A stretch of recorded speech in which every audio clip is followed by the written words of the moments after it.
Hello friends, welcome back to our YouTube channel JS commerce classes. तो आज हम यहाँ पर 12th स्टैंडर्ड के इंग्लिश की पोएम देखेंगे, जो कि सेकेंड यूनिट में आपकी सारी पोएम्स आपको मिलेंगी। तो हम सेकेंड यूनिट की जो सेकेंड पोएम्स हैं इंडियन वीवर्स, हम उसके बारे में देखेंगे।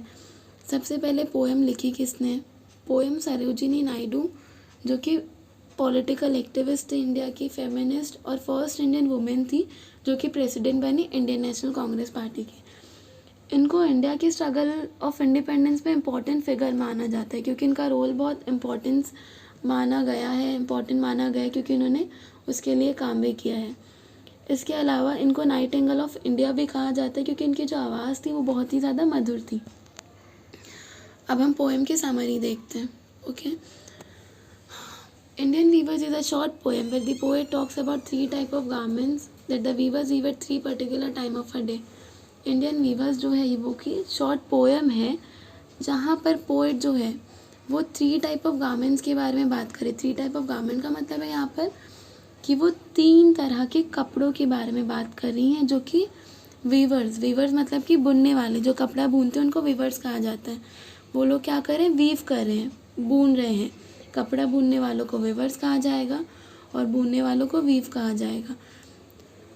Eight three particular times of a day. अब वो लोग ये जो कपड़े बुन रहे हैं ना, ये एक दिन के तीन टाइम पर, अलग अलग टाइम पर बुन रहे हैं, वीव कर रहे हैं।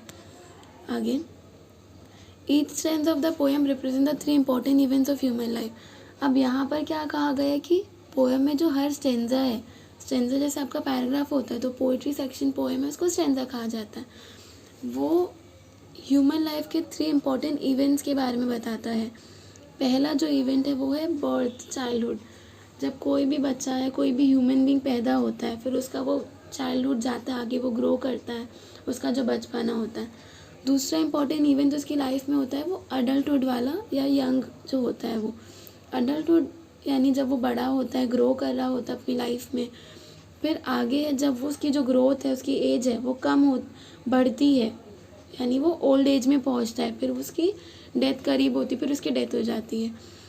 The colours mention in the stanzas are very significant. यहाँ पर जो स्टैंजा में कलर्स मेंशन है वो बहुत ही सिग्निफिकेंट है, बहुत ही कैरेक्टरिस्टिक है, फीचर्स है उसमें कुछ, क्योंकि वो जो कलर्स है वो इवेंट का मूड डिस्क्राइब करें कि वो जो इवेंट है, यानी ये जो तीनों इवेंट हमने देखा, ये क्या मूड है, कैसा है। ठीक है, अब हम पोएम देखते हैं। सबसे पहले हमारा फर्स्ट स्टैंजा यानी फर्स्ट पैराग्राफ, जिसको आप बोल सकते हैं फर्स्ट स्टैंजा जो है वो क्या है? Weavers weaving at break of the day. अब why do you weave a garments हो गए, ब्रेक ऑफ डे मतलब क्या? सबसे पहले यहाँ पर वो क्या बता रहे हैं कि जो वीवर्स है, बुनाई करने वाले लोग हैं, कपड़ा बुनने वाले लोग हैं, वो लोग ब्रेक ऑफ डे पर वीव कर रहे हैं, कपड़ा बुन रहे हैं। ब्रेक ऑफ डे का मतलब होता है सनराइज, यानी जब आपके दिन की शुरुआत होती है, सुबह जो जिसको हम कह सकते हैं। अब आगे क्या सवाल किया गया है? Why do you weave a garments हो गए। गे पे यहाँ से मीनिंग है ब्राइट, यानी जो ब्राइट होता है, चमकता हुआ, या जो ब्राइट है, चेयरफुल जिसको आप कह सकते हैं। तो आप जो है वो इतना गे यानी इतना ब्राइट और इतना चेयरफुल गारमेंट क्यों बुन रहे हैं, आप ऐसा गारमेंट क्यों बना रहे हैं? तो फिर वो बताते हैं, blue as the wings of halcyon while we weave the robes of a newborn child. यानी यहाँ पर जो गारमेंट है वो ब्लू कलर का है, यानी ब्लू जो हेलिकॉन क्या है? हेलिकॉन एक बर्ड होती है, किंगफिशर बर्ड, जिसके ब्राइट कलर्स होते हैं, और ब्लू उसका जो होता है वो होता है उसका ब्लू जो विंग्स होता है उसका, यानी पर जो होते हैं उसके ब्लू कलर्स के होते हैं। तो ब्लू कलर के विंग की तरह उसका कलर है। तो वो कहेंगे we weave the robes of a newborn child, कि हम क्या करें यहाँ पर जो न्यूबॉर्न चाइल्ड है, यानी जब एक बच्चा पैदा होता है तो उसके लिए कैसे उसके कपड़े होते हैं जिसमें उसको लपेटा जाता है, उसको रखा जाता है, तो हम वो रोब जो है वो वीव कर रहे हैं। ठीक है, हम सेकेंड स्टैंजा देख लेते हैं। अब यहाँ पर सेकेंड स्टैंजा क्या है? Weavers weaving at fall of night, why do you weave a garment so bright. यहाँ पर अब क्या कहा गया है कि जो वीवर्स है, कपड़ा बुनने वाले लोग हैं, वो लोग फॉल ऑफ नाइट यानी यहाँ पर जब हमारा दिन ख़त्म पर होता है, यानी सनसेट होने वाला होता है, रात होने वाली होती है, तो उसको फॉल ऑफ नाइट कहा जाता है। तो जो वीवर्स है वो क्या कर रहे हैं? फॉल ऑफ नाइट पर बुन रहे हैं, यानी जब शाम हो रही है, रात होने वाली, तो वो कुछ बुन रहे हैं, कुछ बना रहे हैं। Why do you weave a garment so bright. अब यहाँ पर आप जो गारमेंट बना रहे हैं, कपड़ा जो बना रहे हैं, वो इतना ब्राइट, इतना चमकता हुआ क्यों है, चमकीला क्यों है। Like the plumes of a peacock. अब यहाँ पर जो कलर्स मेंशन है वो प्लूम्स, यानी प्लूम्स का मीनिंग होता है सॉफ्ट फेदर्स। जैसे हम मोर देखते हैं, मोर के जो पंख होते हैं वो कितने सॉफ्ट होते हैं। तो यहाँ पर पिकॉक के प्लूम्स को बताया है कि आपका जो गारमेंट है वो पिकॉक के सॉफ्ट फेदर की तरह प्लूम्स कलर का है, और वो जो गारमेंट है वो पर्पल ग्रीन, यानी देखिए पिकॉक के जो कलर्स होते हैं पर्पल ग्रीन ब्लू, अक्सर कुछ कलर्स मिक्स होते हैं। तो यहाँ पर भी जो गारमेंट है वो इतना ब्राइट क्यों है, जैसे पिकॉक के कलर्स की तरह वो गारमेंट बनाया जा रहा हो।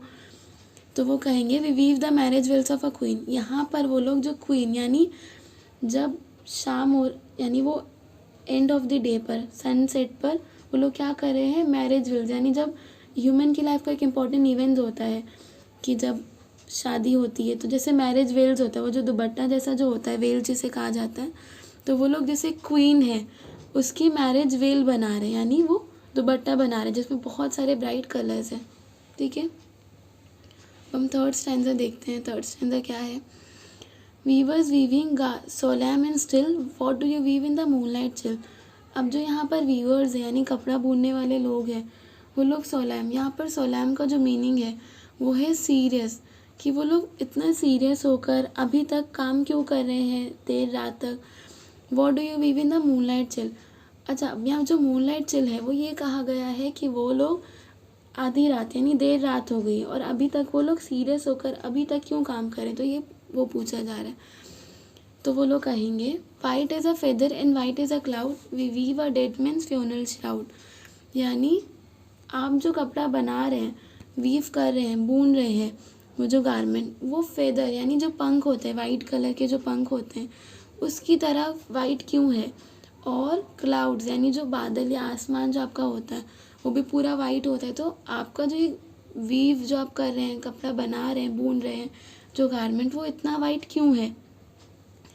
सो we weave a dead man funeral shroud. तो वो कहेंगे कि हम यहाँ पर जो डेड मैन, यानी जब इंसान की डेथ होती है, जब वो मर जाता है, तो वो जो फ्यूनरल यानी जो श्राउड होता है, जैसे जहाँ जिसमें इंसान को रैप किया, यानी यहाँ पे लिखा है a cloth in which a dead person is wrap, जहाँ पर इंसान को लपेटा जाता है। अक्सर वो कपड़ा देखा होगा वो वाइट होता है, प्लेन वाइट। तो यहाँ पर वो लोग क्या बोलेंगे कि हम डेड मैन, यानी जब इंसान की इवेंट, लाइफ का इवेंट डेथ हो जाती है और उसके साथ ही वो इवेंट ख़त्म हो जाता है, तो वो उस इवेंट की बात करें कि वो लोग क्या बुन रहे हैं, फ्यूनरल श्राउड। वो लोग उस इंसान का जो है, जो फ्यूनरल है, जब उस जिसमें उसको रैप किया जाएगा, लपेटा जाएगा, वो जो वाइट होता है, इस वजह से वो बुन रहे, तो वो वाइट कलर का है।